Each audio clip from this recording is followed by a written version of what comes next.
there is a possibility, if the quasar is big enough, it can be brighter than the entire galaxy. But Yes. then, yes, that is the possibility where your Milky Way and your Andromeda are going to collide into each other. Okay, Mm. they are going to form a galaxy named Milkumeda that they have named it. The information, total amount of quantum information that is there in the universe, Mm. okay, is conserved. It Okay. doesn't go anywhere. It doesn't go Mm. anywhere. It just Mm. stays there. So we deal with three dimensions, okay, but in the quantum realm, when we talk about that, we deal with the nine dimensions in total. Whenever I started reading about all these things, I had never come across all these things in my school or college or whenever Mm. I've learned physics, you know. Hey everyone, my name is Ronak back with another episode.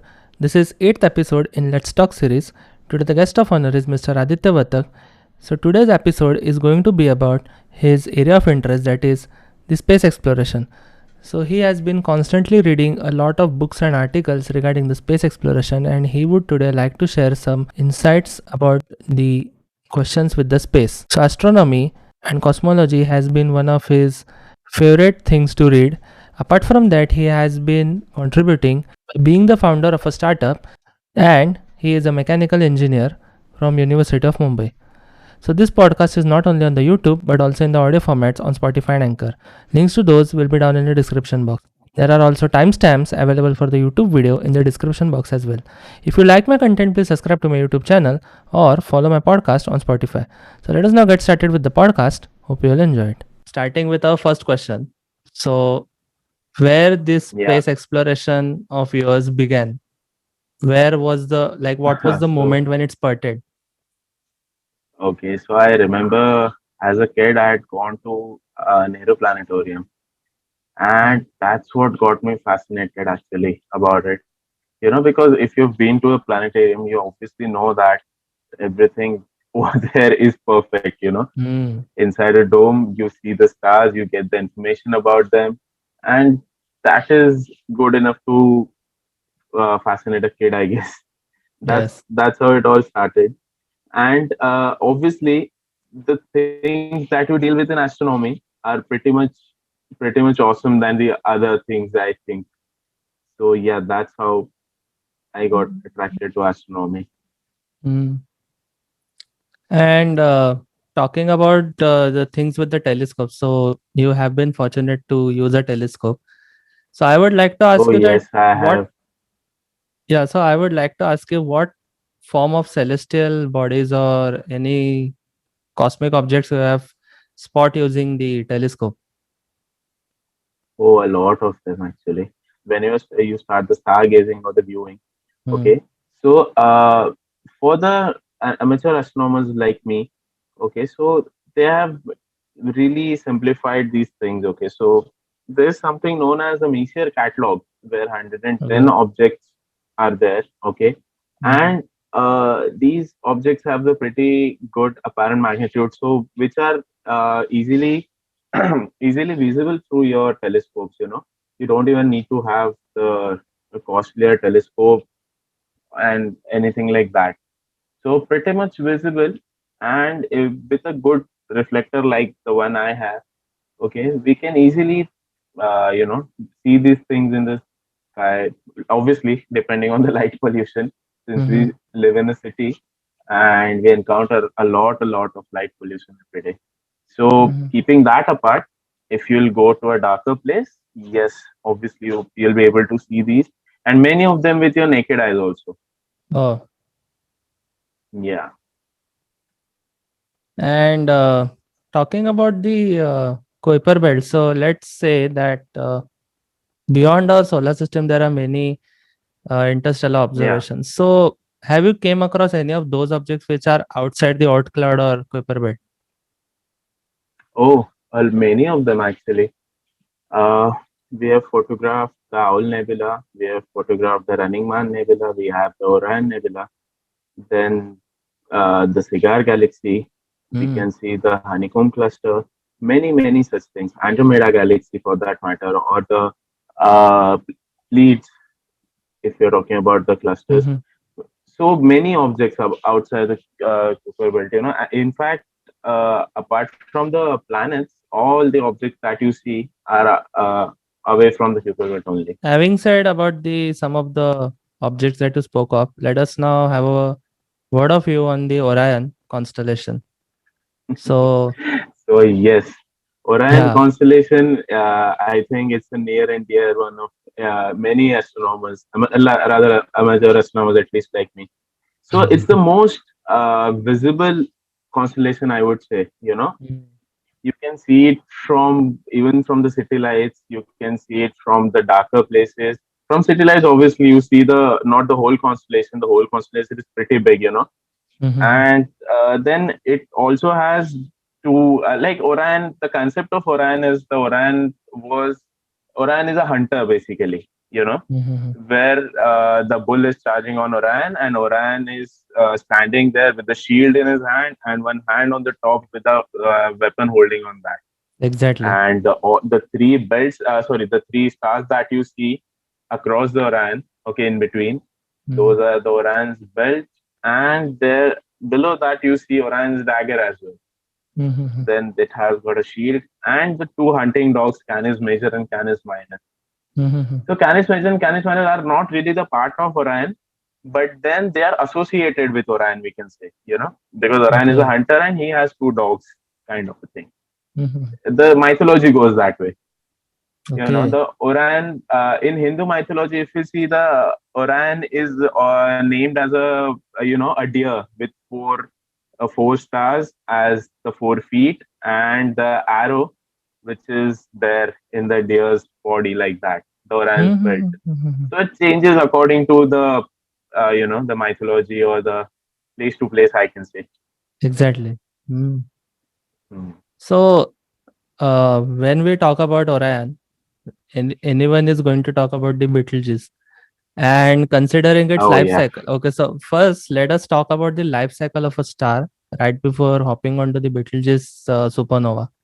So a word on that. So life cycle of a star is a pretty interesting topic, I would say, because it totally depends on the size of the star and the thing which it came from. So Mm-hmm. basically, when there are open clusters of the stars or whatever, okay, so there, due to the gravitational abnormality, which we can say, okay, or Okay. there are some changes in gravity, and Mm-hmm. that's how the stars, the gases actually, they start forming a nucleus due Oh. to the gravity. Mm-hmm. So you can say kind of that if you will blow the smoke or if you'll see the smoke wants to go away. Okay, Mm-hmm. but what happens in a nebula? Okay, where the stars are born. Okay, Mm-hmm. so whenever there is the gas cloud which is bursting, okay, the gas wants to go away, but the gravity wants to hold it together. Okay. So whenever such thing happens, the hydrogen basically, okay, it Mm-hmm. starts combining together due to Okay. the gravity, Mm-hmm. and then the process goes on happening, and the hydrogen fusion starts taking place, due Oh. to which the temperature at the core starts really, really increasing and Mm-hmm. it starts fusing the hydrogen around it. That's how the Mm-hmm. star is born. The younger Okay. star is much smaller in size with a much smaller amount of energy producing. It produces Mm-hmm. very smaller amount of energy. But then as it goes on increasing, it Mm-hmm. depends on like when the star is born, there are actually three. You can get the three different types of stars. There could be a massive star, the blue and white star, we can say, a blue Mm-hmm. and so basically, when we're talking about blue and white star, in Orion itself, there is one star known as Rigel. Okay, Hmm. so actually across the Betelgeuse, if you'll see one whitish star very brightly shining. That's the Mm-hmm. Rigel, which is the Blue massive colored. star, the blue and white colored. Yes, Hmm. you can say. I think it is the Okay, brightest so star of Orion. Rigel. no, the brightest star of Orion is still Betelgeuse. So every constellation has alpha, beta, gamma stars like that. Okay, according to their Mm-hmm. luminosity and size. Exactly. Betelgeuse is the alpha star of Orion. Then we come to Rigel, the beta star. Then the Bellatrix, gamma star. So it goes on like that. You Mm-hmm. know. So Betelgeuse here is a red giant. Okay, so we'll come to Mm-hmm. that. So it forms of initially the three things, three types of stars are formed. Okay, so basically there is a massive blue and white star. Mm-hmm. Then there is a low mass star, you can say, where like our sun is. Okay, our Ah, sun is not a very big star. And exactly. then there are brown dwarfs. Brown dwarfs are basically very, very small stars with no solar systems or whatever. They are Mm-hmm. just there.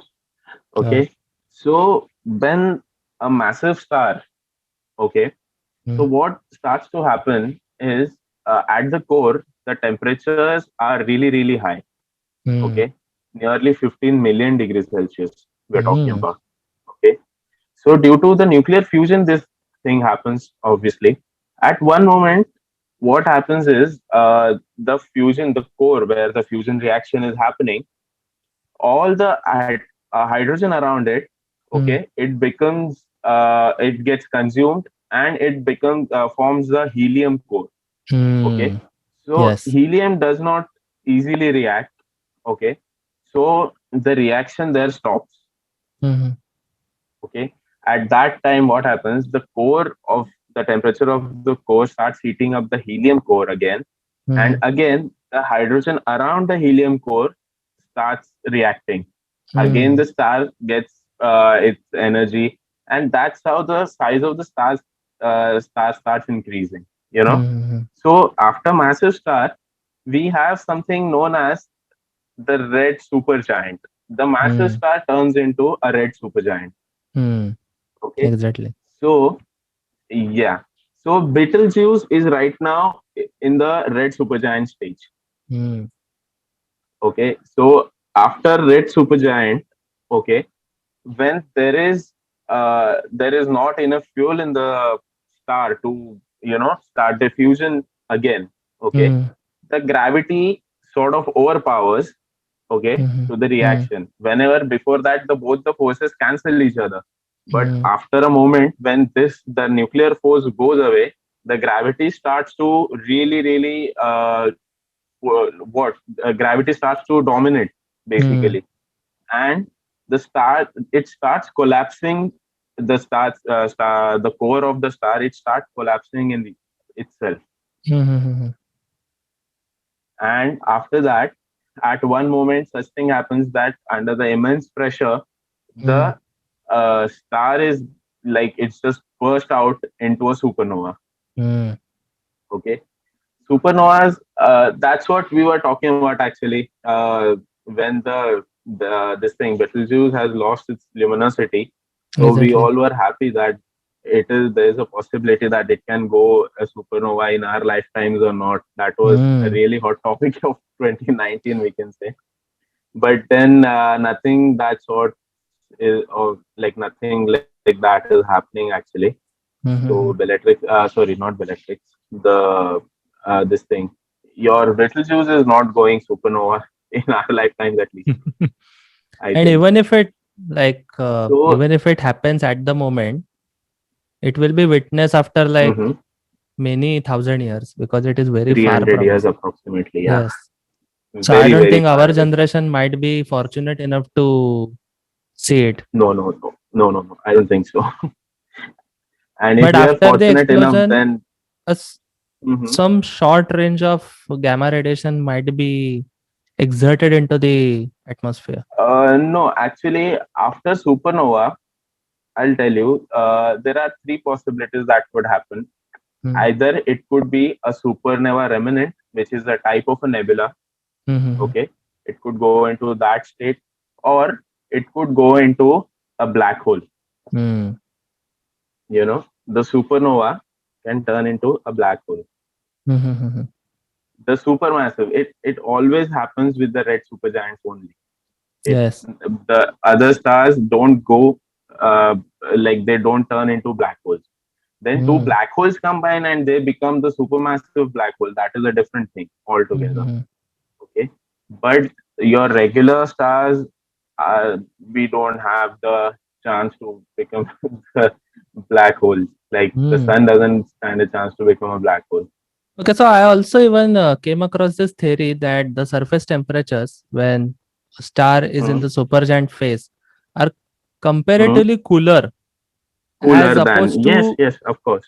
when it is in the hydrogen fission. And I also the one you talked about, the black hole, I came across this Hmm. one article where it was stated that the way the helium core Hmm. goes on becoming more dense and dense and dense, so it converts into silicon and then iron, and once after Hmm. iron it is forced to Yeah, compress due to its gravity, it becomes a black hole. gravity itself. Exactly. Hmm. So the density of the object itself So forces it to turn I'll tell you into. how, Mhm. yes, yes, the density of the object. That's what. Hmm. So, so black holes, when they're fed around with the stardust and many more things, Mhm. So, if you have heard about or came across this term quasars, you know, Hmm. the black holes, the supermassive black holes, only supermassive black holes, okay, they turn into quasars, Hmm. okay, with with the accretion disk around them and the jets of gamma radiations just going through their poles. Hmm. And then the depending on that, either the black holes and or from the supernovas, it can go into the neutron stars as well, you Hmm. know. Hmm. So the neutron stars are pretty dense stars, basically very small in size, you Hmm. know. So they have a very much, like, they are very dense and very small, and then they have the ability to turn themselves into pulsars. Okay, Hmm. pulsars are another celestial bodies that we have come across. Okay, so pulsars basically they uh, revolve around them quite quite like, what's the word? Quite swiftly they revolve around themselves. Okay. So like we are talking about uh, uh, 7,000 revolutions around them per second or so. That Oh. fast. Yes, and that's how they have very strong magnetic field around them because Hmm. of Hmm. such Hmm. Hmm. they revolve in such high magnitude. You know, so they Hmm. have the so they have the magnetic fields around them, and Hmm. that's Hmm. why they also shoot the electromagnetic waves, Oh. the like the electromagnetically charged waves, we can say, Hmm. from Hmm. their Hmm. poles. They also shoot them, you know, on both Hmm. the ends, like that. Then, so this is the life story of your massive star, or the red giants, we can say, you know. Hmm. Then we come across the slow mass stars like sun and all.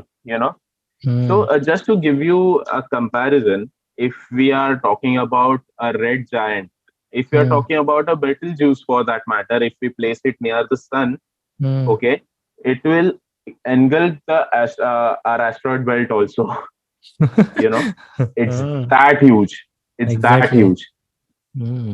Okay, so red giants are pretty big than our suns, and Betelgeuse itself, it's a pretty giant star. Then we come to the low mass stars, okay, like our suns and all. They Hmm. becomes the red giants. They don't become the red super giants. Okay, Hmm. the process is same basically on the smaller scale. Hmm. You know, so that is the only case. So Hmm. here, there we are dealing with a much larger star initially only. That's why it turns into the red supergiant. Here we are dealing Hmm. with a smaller star comparatively, so it turns into red giant. Okay, then red giants always end up when they like burst out. They never become supernovas. They become Hmm. the planetary nebulas. Okay. Okay, planetary nebulas are much smaller in size, like the Crab Nebula, if you're talking about Hmm. the Hmm. M1 Hmm. Major One Hmm. object. Okay, then from that planetary nebula we get the white dwarf, the smaller star, okay, like Hmm. a neutron star, but it can't do pretty much. And then it eventually turns into a black hole. Hmm.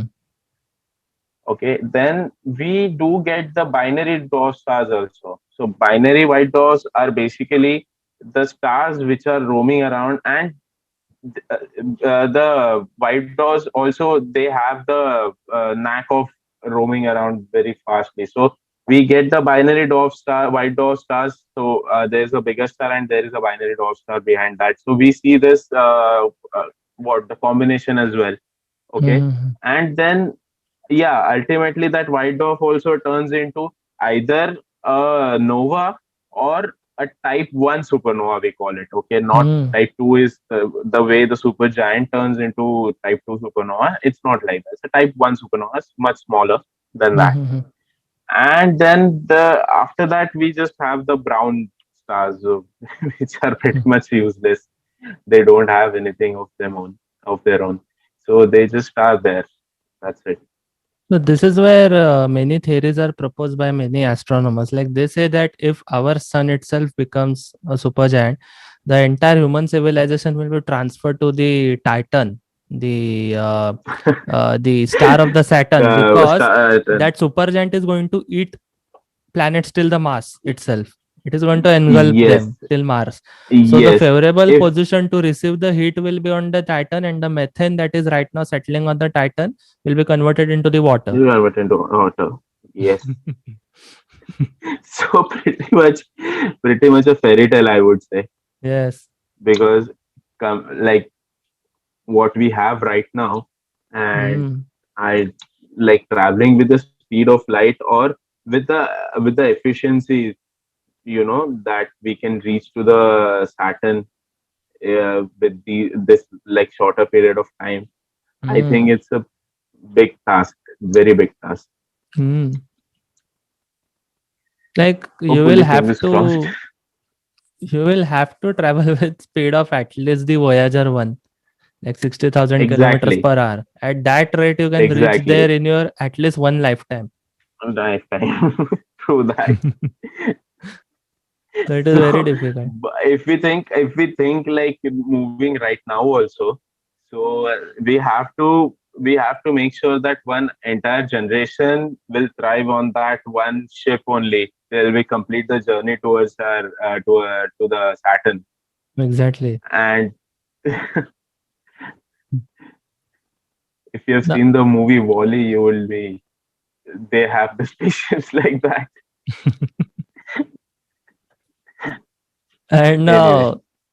talking about the Betelgeuse itself. So after Betelgeuse, so the next Hmm. question that comes is, now let us talk a little bit about the nebula in the first place, Hmm. right before we hop on to the other questions. So you said that you were fortunate enough to spot the Crab Nebula. So can you Hmm. give a small explanation of what really a nebula is in the first place? So yeah, like the way we discussed right now, okay, Mm. the nebulas are formed from the gases of a dead star, like the dead star. Okay, the gases moved out from the dead star. Mm. The stardust, the star material, the material from the star that we are getting, and all the lighter elements. Lighter elements, when we say that means they have the atomic numbers less than 11. Mm. Okay, so we do find the other remnants also, depending on that star, what how the core was made or whatever. Okay, it Mm. totally depends on that. But then nebulas, in the layman terms, as I said, the factories of a star, where the stars are born. Mm. So yeah, so depending on the star's explosion actually and the size of the star from where it has come, okay, there are several types of nebulas that we can see. There's a reflection nebula, then there's a supernova, obviously a supernova remnant, then there's a dark nebula, Mm. then we have the planetary nebula.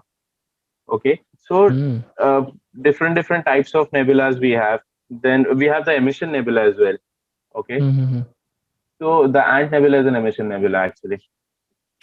And So this is, mhm, yeah. yeah, go ahead. What were you saying?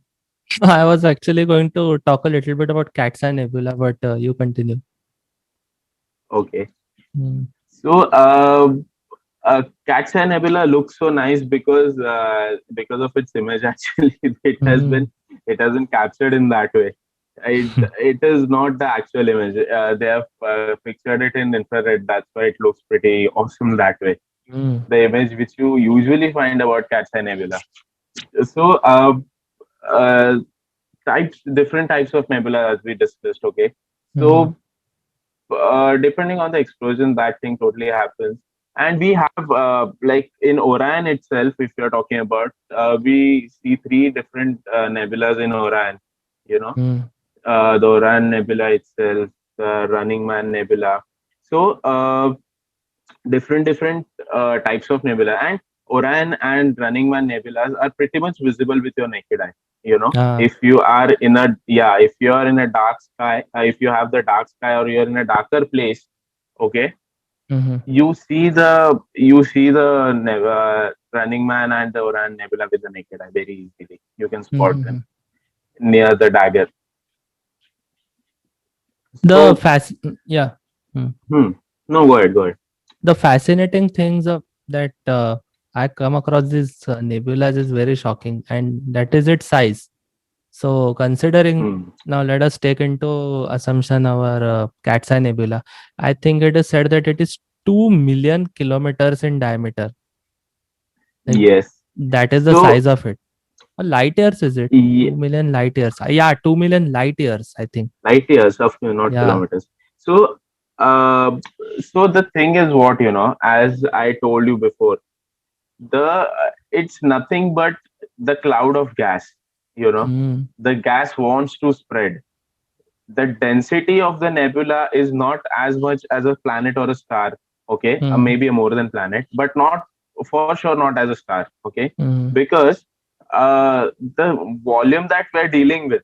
Okay, and mm, if we see the mass of that thing, then it's different. But then that is the beautiful part of it, because the blast that it has gone through, mm, when the star is blast, okay, it has gone the supernova or whatever, okay, and after mm, that, when the nebula forms, okay, mm, so at that time the gases and the stardust and everything, it just shatters around, mm, and that's why you see such insane sizes of nebula. So that gives you the idea. You can imagine how massive that explosion must have been. mm. So Yes. that's the best part about it. If you remember that a few years ago, we were talking about the LIGO, you know, Mm, the device or the setup actually, where mm. we can actually detect the gravitational waves. Oh. Okay, yeah. So something that had happened around 400 million light years ago. Okay, Mhm, away. Sorry, not ago. 400 million light years away. Okay, mm, the two black holes were merged into each other to form a supermassive black hole. You mm, know, and that ripples that it had sent in the space-time fabric, according to mhm, mhm. Einstein. Okay, that reached us like in 2016 or 17. We Oh. were able to detect that. We were able to detect those. Mm, So you can you can just imagine the scale of all these things happening. I think, exactly. yeah, you can't ever think of replicating these things in lab or whatever, because these are just beyond our understanding, I would say, Mm, or beyond our capabilities for sure. exactly. So now you already spoke about the quasars. So those are Hmm. the rings around the supermassive black holes. But now let us talk about a little bit on the pulsars itself. Okay, so I am not aware of that concept very much. So I would uh, like to have your one word. So yeah, you said they revolve around like 7,000 times so per. the Hmm. no, a neutron star which revolves around itself, okay, that Mm-hmm. faster turns into a pulsar. Okay, okay. basically. हाँ. Okay, yeah. So even we are talking about the quasars, Mm-hmm. the base of the quasar is nothing but a black hole, a supermassive black hole. Yeah. Okay, so whenever two galaxies combine with collide with each other or something like that happens, Mm-hmm.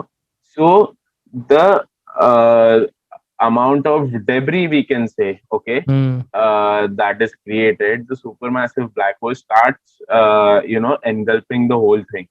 Mm-hmm. Okay, at such speeds it takes place. Okay, so it creates that accretion ring around it, Mm-hmm. and so much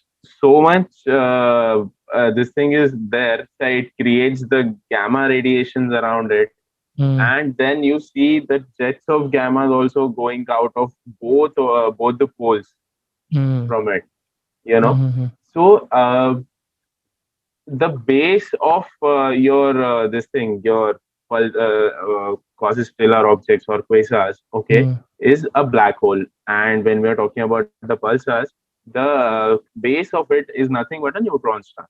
Mm-hmm. So So these are neutron, actually termed as the uh, not I would say cosmic objects, but as termed as cause and effects of the cosmic objects.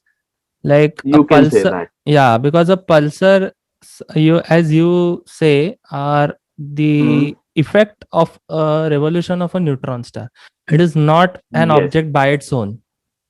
That is something No. I, yeah. Yeah, you can say that. You can say that. And the best part about quasars is actually, if quasars are they are still alive. Like, we Mhm. have a supermassive black hole at the core of Milky Way. Yeah. Okay, but it has not gone quasar it yet. Rather, it was like there are people are saying that it was the quasar in the past, and now it will again start its process when Mhm. the Andromeda and Milky Way are going to collide to each other. Okay, Mm. that is the one predicted event that is going to happen. Okay, around, not Yes. we don't have to worry about that, around 10 million years from now. But Yes. then yes, that is the possibility where your Milky Way and your Andromeda are going to collide into each other. Okay, Mm. they are going to form a galaxy named Milkumeda, that they have named it. And then yeah, no, I'm not making this up, really. Uh, They've named it Milkumeda. And then at that time, uh, the two black holes that sorry, the black hole which is there in the center of your our Milky Way, it mm. will again go in the its quasi-stellar state, because it Mm. will have the debris around it to eat and all. And Mhm. the thing is, we uh, we've spotted the quasars at insane distances, Mm. as like distances as huge as, you can say, 4 billion light years away and all. Okay, Oh. so yeah, insane distances. Mm. And those distance, it is possible because there is a possibility, if the quasar is big enough, it can be brighter than the entire galaxy. Oh. Yes. So quasars are basically, what can we say? The superstars of Exactly. superstars of our space, we can say. Because Because no, they can outshine, and they can they're capable of outshining the entire galaxy. mm. So wherever, yeah. So wherever there is a quasar, there is a galaxy for Mm. sure.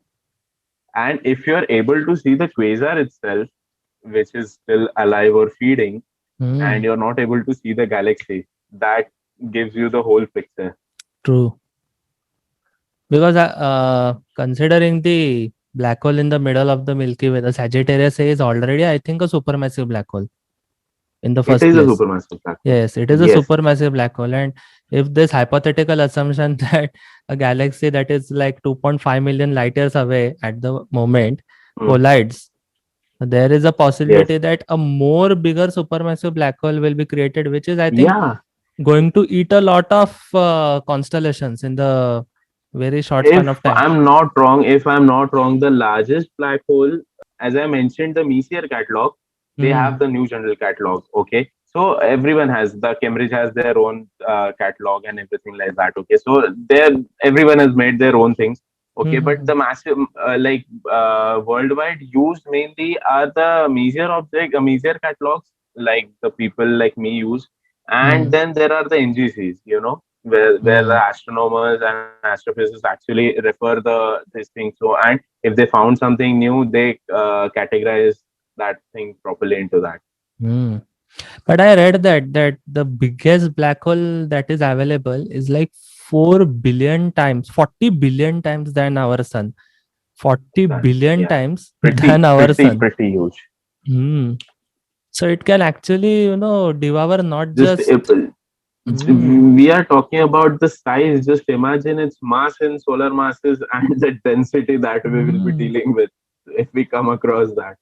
Yes. Oh my God, just unbelievable. So actually, we are talking a lot about the black holes, where this was Mm. one of the question. So now let us take this question up a notch and talk about the properties of the black holes that you have came across. Like, let us talk about event horizon and everything. So not just a standard Um, definition of a black hole, like how it is created, but more sort of the okay. things about its discoveries. So obviously, are black holes can be the most unknown objects in the universe. I can say, Mm. according to like in my opinion, because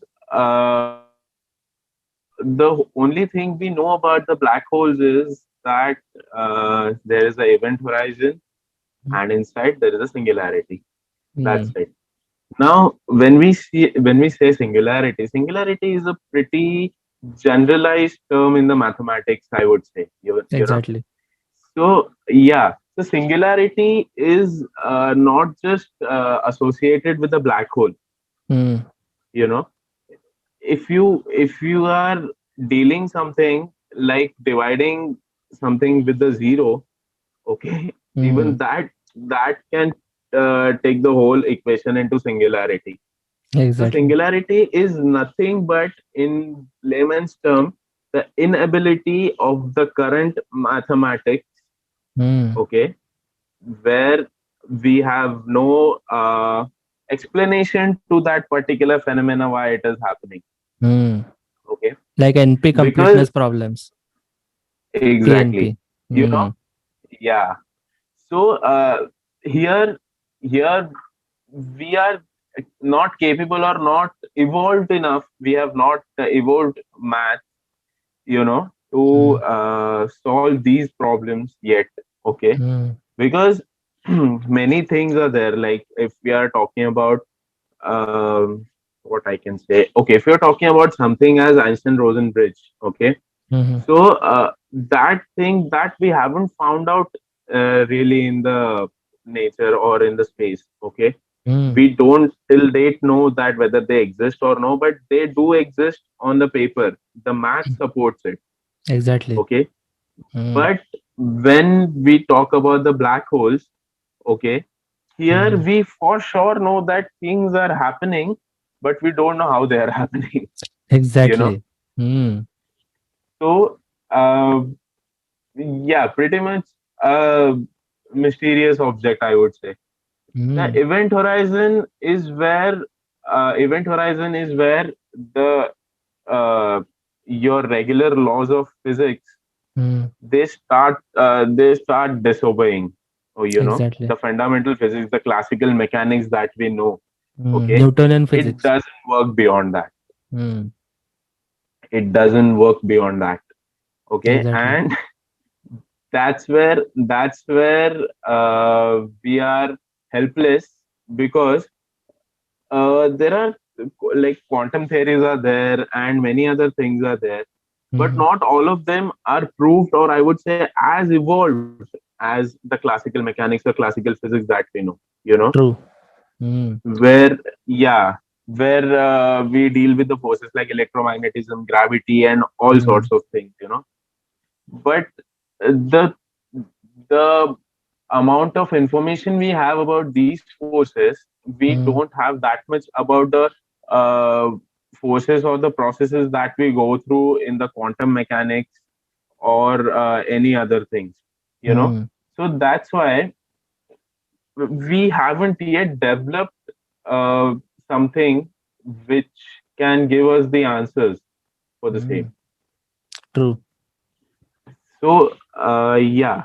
So basically, we don't have the math to prove it.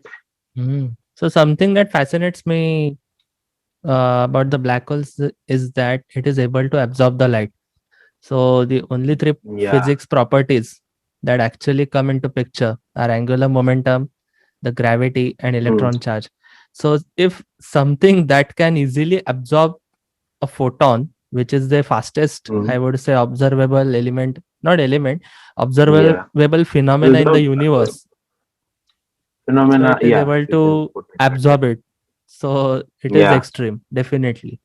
It is definitely extreme. Yes. Beyond event horizon, we don't see any light. Okay. Mm, Even though if you have seen the picture of a black hole which came in 2019, okay, you see mm, the gravitational lensing is happening over there. So gravitational lensing is basically the warped uh, space-time fabric you can you're able to see in that image particularly. You mm, know, so it's pretty much fascinating that way because something that dense with such a huge mass, which can mm, totally warp your space-time fabric, you know, and mm. has such immense gravity that it can't even escape the light, you know. Exactly. So yes. So there's something very interesting known as the black hole information paradox. Mm-hmm. You know, so there is something known as the quantum information. Okay, Okay. so each and every particle that you see lying around you has a Mm, quantum information. So mm, quantum information is what basically the particles that it has. So we are talking about the properties like the velocity of the object, the velocity of the particle, then spin on that particle, then the mm, position of that particle, and many such things. Okay, mm, so this information you cannot destroy no matter what. Okay, mm, so this information cannot be destroyed in the nature. That's the fundamental law of your physics. Okay, the information mm, cannot be destroyed, and something like uh, whenever the information, or let's say something enter whenever something enters the black hole. Okay, mm, so there is no possible way that the information it has taken with itself we can retrieve that. Okay, at least till mm, now.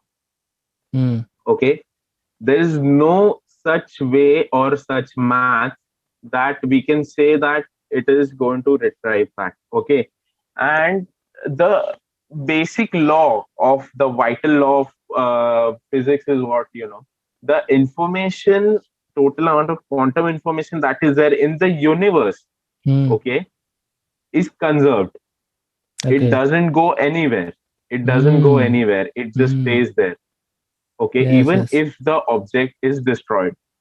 Okay, Mm, and if we have that information about that particular object, it is mm, possible to recreate that object, obviously mm. mathematically. No one has done Yes, it yes, yes, yes. in okay. So these things are, these are the vital laws of physics, and Mm, whenever we are dealing with a black hole, these laws are completely destroyed. You know, mm, we cannot deal with something like that where the physics is no longer obeying its own laws. mm, You know, and sorry, the universe is no longer obeying its own laws, and uh, then comes in the picture is the theory proposed by Stephen Hawking. Okay, mm, where he talks about the Hawking radiation. So mm, Hawking radiation is nothing but the event. He says that uh, this thing, your black hole, it keeps losing its mass. Okay, Okay. very on a very, yeah, on a very quantum state, on a very smaller amount of mass, it takes a lot of time to lose the mass, but it Okay. does eventually. Mm-hmm. Okay, and if the this thing, your mass is lost. Okay, Mm. okay, that means the information is lost, your information from the event horizon. Yeah. Okay, it's just gone. Mm-hmm. So it cannot be destroyed. But Mm. we have seen this, that the black holes are losing their mass. So Mm. how is this happening? Mm. That's the whole, yeah, that's the whole paradox is all about. You know, because it is losing the mass as well, so it is losing the information as well, which is there on the event horizon. Mm. Okay, so the thing which enters inside, we cannot like retrieve that anyway. But Exactly. people, like astrophysicists claim that the information, the object which enters the black hole, Mm. okay, the information, its information stays, the quantum information. When I'm referring to information, that means the quantum information. Okay, Mm. so quantum information stays on the event horizon. Okay. and and what Stephen Hawking has proved, Mm. that it loses its mass from the event horizon. Mm-hmm. Okay, the Hawking radiation, it radiates basically, and that's where the whole thing comes in the picture. That then how these two things are happening at the same time. How Mm. can universe disobey its own laws around this one particular mysterious object? We can say True. I so. That's actually the read whole about process. this in his book. Now I am able to recall it.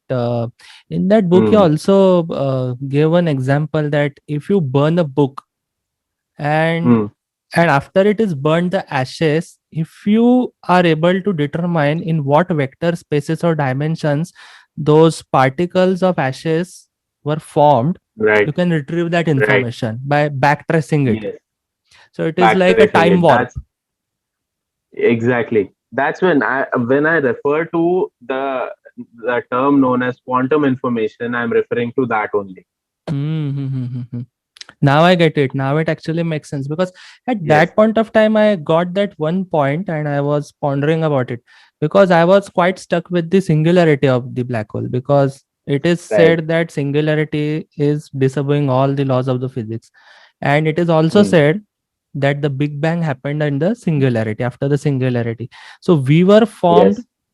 from the singularity. So if a one black hole Mm, is transpiring to the singularity, the principle, mm, the information to the singularity, does it really mean that there is some another universe, observable universe formed, like a Big Bang might happen in that singularity, and a different, mm, and we are the our observable universe of 45 billion light years. Is it mm-hmm. also one of the byproducts of singularity of some other black hole in other universe? So this was the thing I was thinking about. Actually, actually, there's one very interesting theory about it. If you will see the theory of parallel worlds, or the parallel Mm, universes, mm, so usually there are three mathematical models that we talk about here. Okay, so mm. one of them is known as the bubble universe.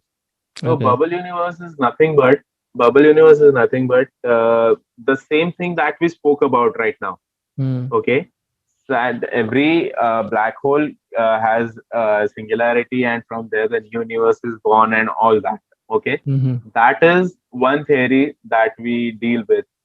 The other theory, which I think is a little bit sensible according to me, okay, mhm, like in mm, my opinion, totally. mhm, So in quantum mechanics, physicists say that there are nine dimensions. Okay, so mhm, when we see the classical mechanics, or we when we see around, okay, we deal with three dimensions every day. We are the beings of 3D universe. mm, Okay, So we deal with three dimensions, okay, but in the quantum realm, when we talk about that, we deal with the nine dimensions in total, Mm-hmm. okay. So there, each dimension, they're saying that on each dimension, if we see in the Cartesian sign form, sort not Mm-hmm. Cartesian would be three dimensional actually. Something sort of a Cartesian sign form we can say if we can move hands at different angles from there. Okay, Mm-hmm. so in that also we have the different uh, pages like a book pages of books. Mm-hmm. Okay, and here we have like each page of a book is a different universe, okay, Mm-hmm. with the different possibilities, with the different everything, different outcomes or whatever, okay. Mm-hmm. So that is one of the theories that we deal with, and the other theory that we deal with is the universe that is, or the things that are happening around us are the outcome of our previous actions, okay. Exactly. So yeah, if we are shooting the podcast now, okay, that Mm-hmm. is going to result in something different. If we would have slept instead, okay, Mm-hmm. without shooting this, okay, that would have ended up in some different outcome. So like Mm-hmm. that, there's a possibility of different things happening at the different times, you know, Mm-hmm. at the different places as well. Okay. So there is that one theory. So three mathematical models that we deal with, parallel worlds or parallel universes for that matter, are Mm-hmm. still they're still hypothetical, I would say. So there's this one interesting fact about deja vus as well. Okay, so Mm-hmm. whenever you're experiencing a deja vu, Mm-hmm. so they say that you are you are just like these are there are two parallel universes colliding with each other. That's Mm-hmm. why you see that even if you haven't been there or whatever, but you get a memory like, yeah, I have been here before or I have experienced this before, something like Mm-hmm. Exactly. Physics is actually, I would say, quite much more interesting than it is taught to us in the colleges. that. Oh my God. That's another debate. That's another podcast for to shoot for sure. Because because I don't think so. I have like whenever I started reading about all these things, I had never come across all these things in my school or college or whenever Mm, I've learned physics, you know. And yeah, I'm glad that I started reading outside the books which I had, because otherwise I would have never came across all these things in my life. same. So now let us talk about the superclusters. So we have been talking a lot about the black holes lately. Yes. So now let us talk about the superclusters. So we currently reside under, not under, I would say, The super, inside the Virgo supercluster. yeah, Laniakea we call it. Okay. So the Laniakea, the name that it has been given, okay. Mm-hmm. So if you'll see the image, okay, it was mapped by Dr. Tully. Yes, Okay. Tully, Dr. Mm-hmm. Tully. Okay, so it was mapped by him. And if you'll see the image, the universe, observable universe mapped by Dr. Tully, you'll Mm-hmm. find that the similar way, if you've seen the images of neurons or a neural network for that Mm-hmm. matter, Mm-hmm. you'll see the similar pattern in the observable universe. Okay, that what he has mapped basically. So so in that picture, one whole 3D image, there are few parts where there are completely black voids and you can't change it. Like there's absolutely nothing.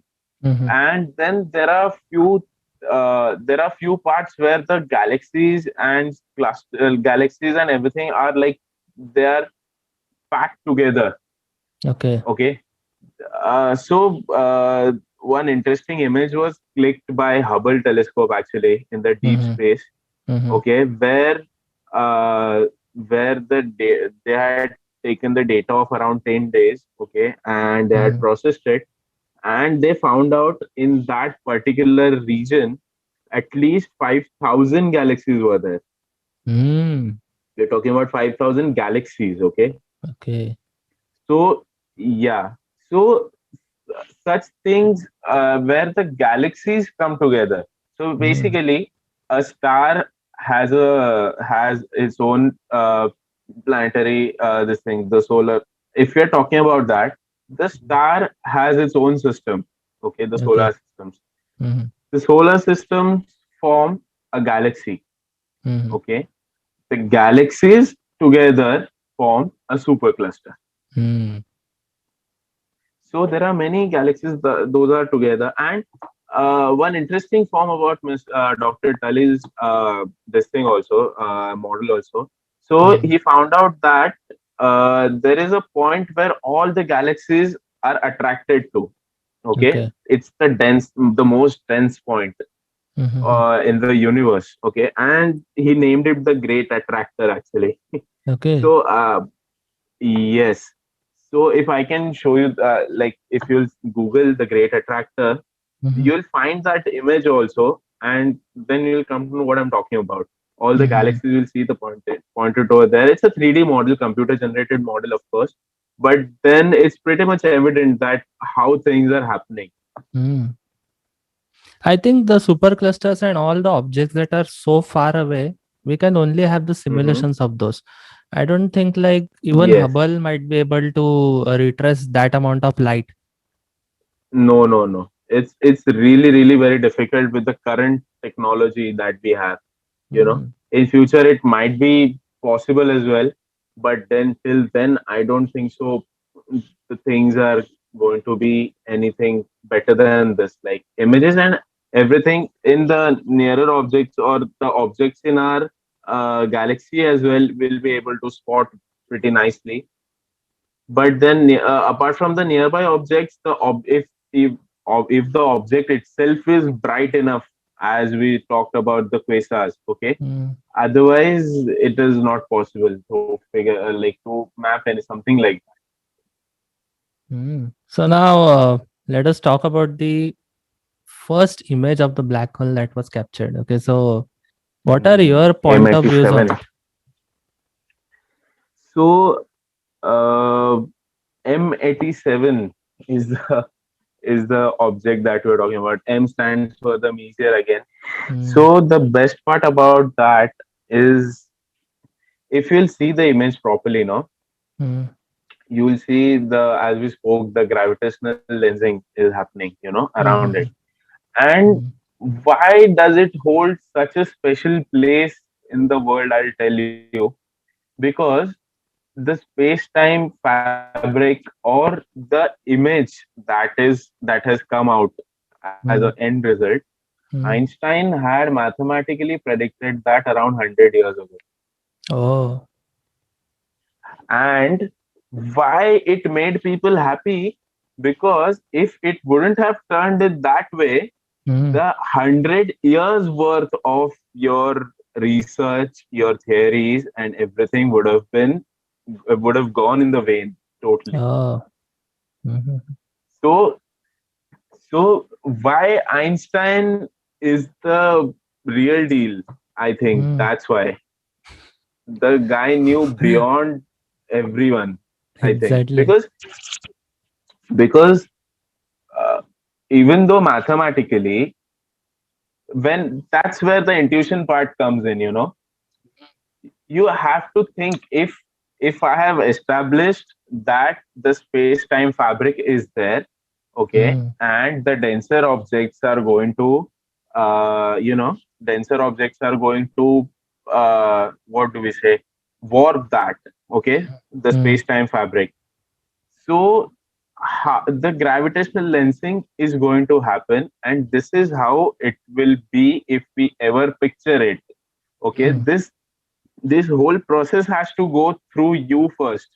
You have to Mm. validate it in your head first, and then only you can put it on paper and tell it to the world. So even though it's such a, like, if we see that the picture was not clear, of course, Mm, because the first reason, it is around 50 million light years away. mm, Okay, the object itself, the black hole M87. Okay, even though the image is not clear, or it looks so tiny, the core, the shadow part of it, the black part mm, of it, which we see, like, all of us have seen the image, of course. mm, So the black part which we see, no, mm. that black part can hold entire solar system of ours. It's that huge. Oh, It is a supermassive black hole. oh, mm, Okay, and it weighs around 6.5 billion times of our sun. oh. So yes, these all these things are pretty fascinating. But the, like, kudos to the team who has, done the whole processing and found out the whole thing. Mm, It wasn't an easy task, and they have done it.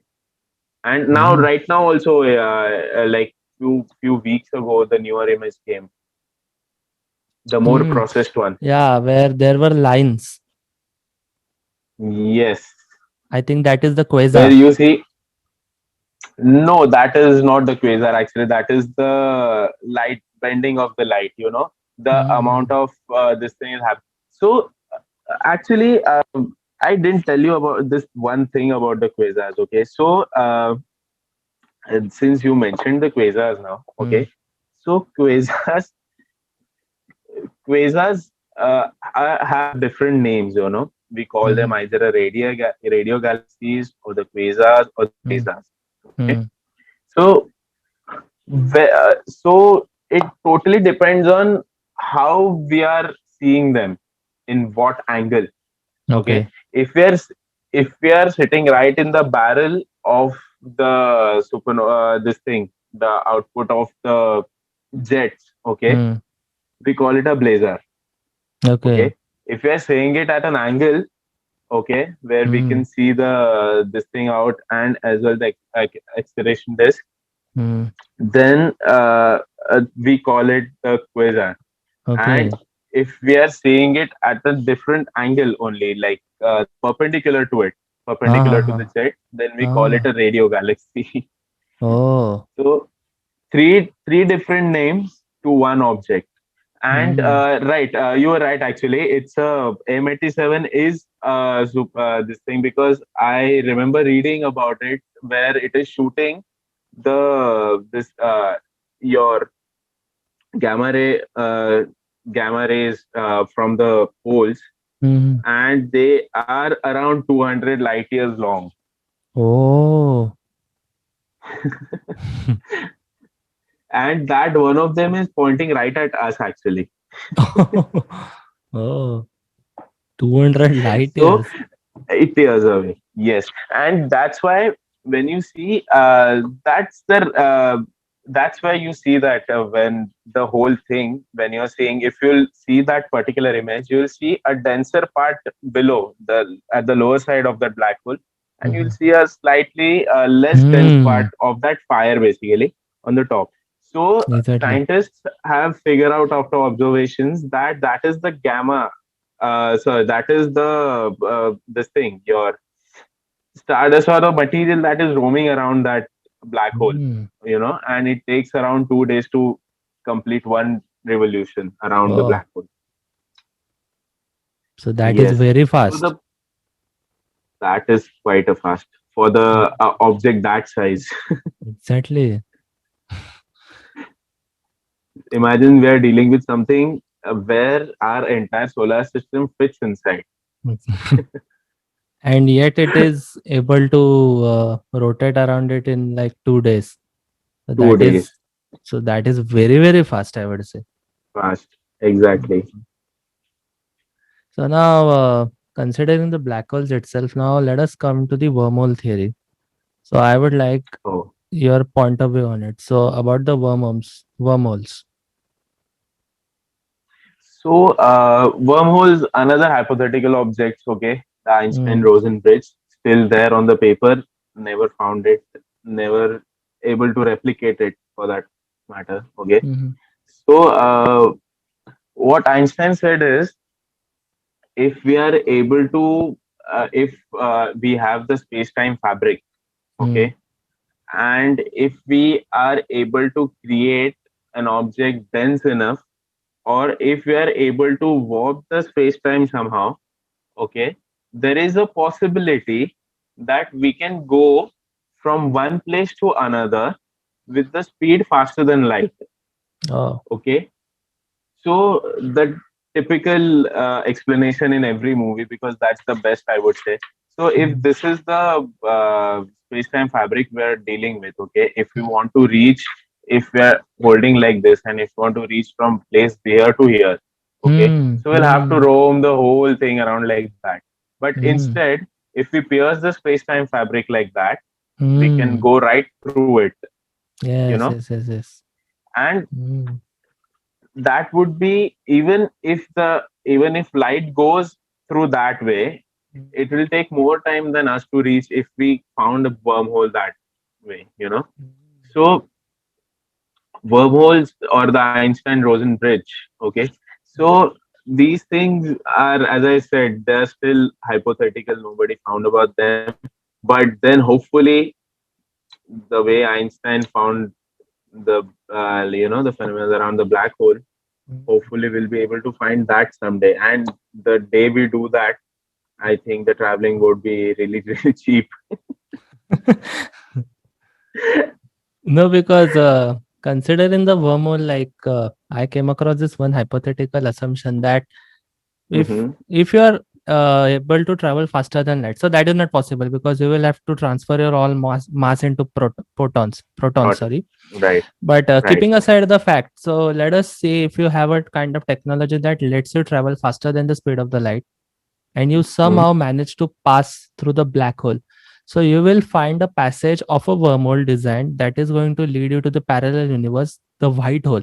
Yes, white hole. So it is a, I would say, kind of repulsive mechanism. Like the black hole Repulsive just mechanism like a absorbs. black hole. Black Yes, hole and the white absorbs. hole White hole exerts, just puts out. puts out. Exactly. So if you come out of that with that particular Hmm. speed, you won't be able to go inside again. You will be always Inside. thrown outside. So Yes, considering yes, yes. that, I like that was my assumption about the wormhole itself. So if you are able to pass, but finally it boils down that everything leads to the singularity. Like our math isn't matching. Singularity is what, I'll tell you how, at how many levels it is complicated. I'll tell you. Okay. Mm, So when we are dealing with the black hole, okay, if we manage to enter a black hole, let's say, okay, and the other part of it is a white hole or something like that, okay. mm, So even if we are able to, because if we have to warp a space-time fabric, okay, so it is, the black holes are the only densest objects in the universe, okay, which are going to warp the space-time fabric. So I don't think so there are any other way, okay, that by which we can warp the space-time fabric. And if we are going near the black hole, and if we are entering through it and to come out of the white hole on the other side, okay, mm. the gravity itself is going to kill you so badly.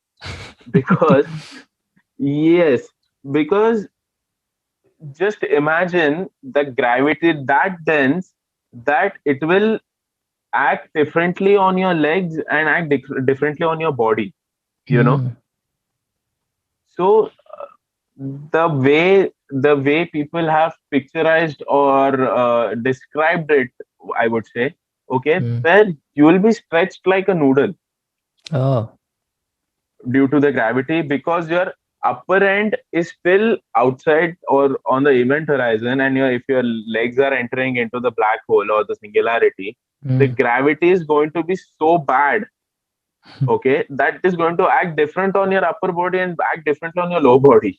Oh. So even if we manage to do something like that, that someday we'll go near the black holes and will enter the black holes, hopefully that will come out of a white hole on the other side and all that. but then I don't think so there is surpass no, like we can ever surpass the gravity that intense, you know. Hmm. So eventually I think it will kill you only. Yes. That is the reason So in that theory they were speaking of that if you are able to travel faster than light. And my assumption itself there was that you cannot travel faster than light because you will have to transfer all of your mass into form of the the uh, protons. So it is protons, nearly impossible.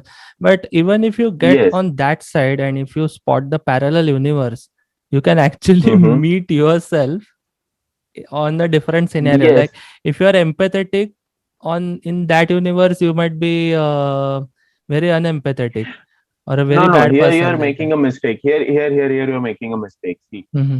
black holes. Black holes can in wormholes there is no singularity. Okay. Okay, Ah. wormholes are just the shortcuts. Oh. Wormholes are just the shortcuts. So even Hmm. if you are entering a wormhole and coming out of the other side, you'll be in the same universe. You're not going Hmm. to find yourself in that universe again. You Oh. know, that is the difference that we'll be dealing with. But in black hole, as I said, if we have to, you know, if we have to pierce the space-time fabric through and through, Hmm. Hmm.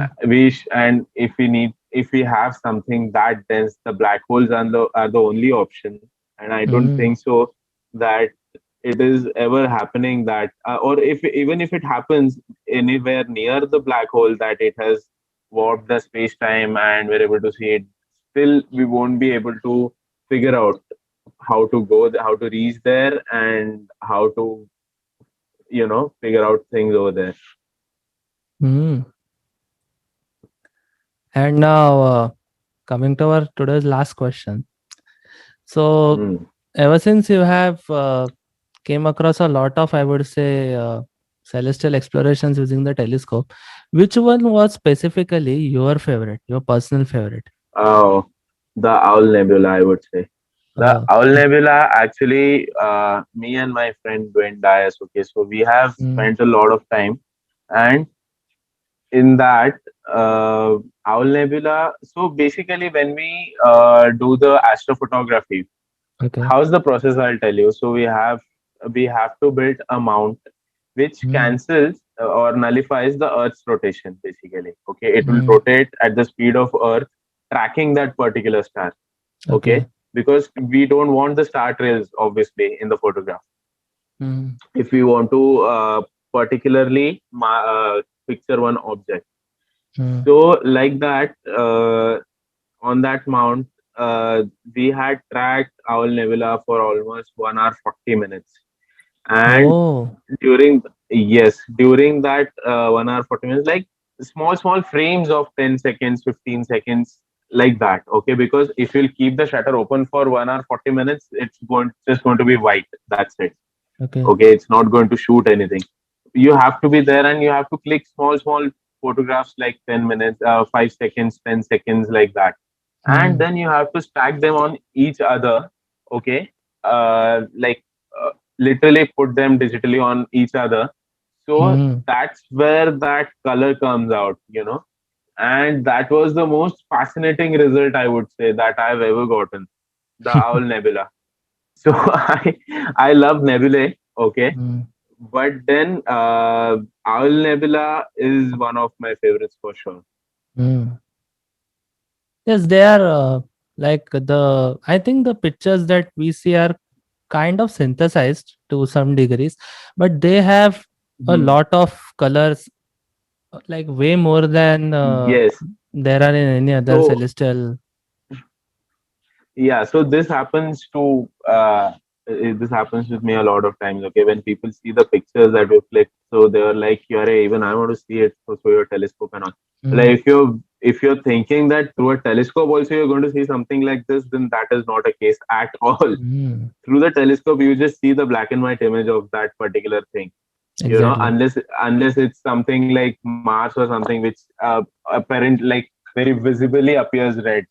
Mm, Otherwise you're not going to see any colors or anything like that. You have to have that data to process and stack the images on each other in order to create that particular image, that or that you to get that color in that image.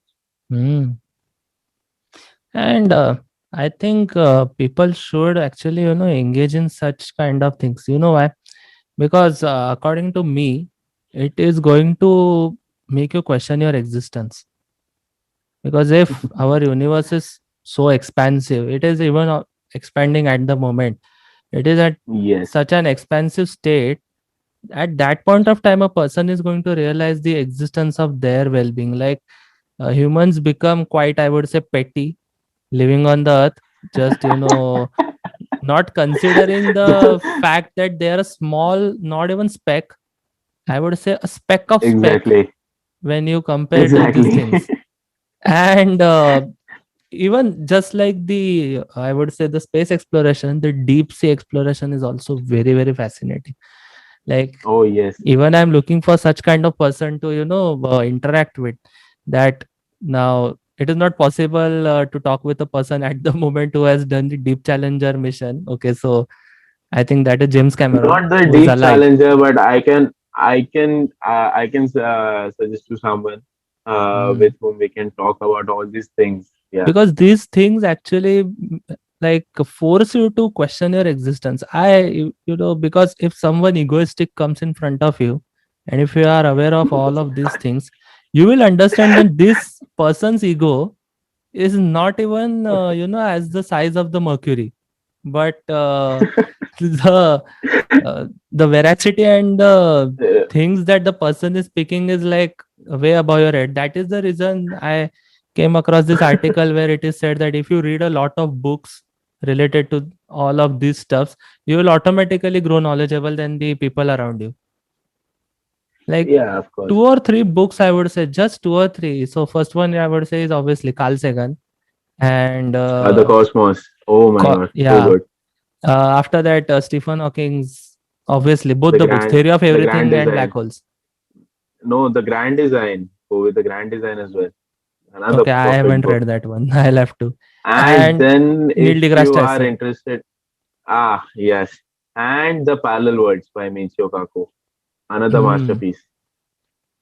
Yeah, these people Another actually have masterpiece. spent their entire lives exploring this stuff. So you can Yes. like hour full of conversation with these people will be like the most mind blowing. Like even today, I would say it was very mind blowing because when like minded people speak of such sort of things, very few people are inclined toward this naturally. But those are True. very, very mind blowing. Those are very, very mind blowing. I'll tell you. Even today, I didn't know about these pulsars and many more concepts. I actually got to know about these today. Like, I Right. am, like, I would say my knowledge is not even 1%. Since we both are engineers, our field is not even close. Still, we make a constant effort to, learn about this field. Yes. So I one would Yes. like to Yes. encourage the audience to do it as well, because if anyone is looking forward to learn about space, this is, like, I would say, the best hobby. After that, Yeah. people who like roaming, hiking, or trekking will be also, you like, it will feel stupid to you because you are constantly taking a telescope in the car, going and mounting it somewhere in the forest, and like many, You that. can, yes, Hmm. you can spend hours with a telescope and, just get amused. Like it is a, I would say, a fruitful investment. Like minimum, how much would it cost? Like around 20,000-30,000 rupees. A good telescope with a good power, if you want to buy, no, Hmm. or the one which I have Hmm. a very, not an entry level, but a moderate telescope, I would say. Okay. Okay. So that would cost you around 40 to 45,000 easily. Hmm. And if we are talking about the Schmidt Cassegrains and all, then that is Hmm. going to cost you a lot, like in lakhs. And Hmm. then, if you even want to go further, you can go with the radio telescope. Yeah, so this was definitely a mindful session, and I would like to thank you, Aditya, for sparing your time. And actually, we were My pleasure. trying since the 2 days to arrange our timings, but something or the other came in the picture, I but mean, it is yeah, fine. yeah, We finally have done it. yeah. Yes. Yeah. Okay. Yeah. So thank you for Yes. this podcast. So thank you for watching. Goodbye. Yes. Bye.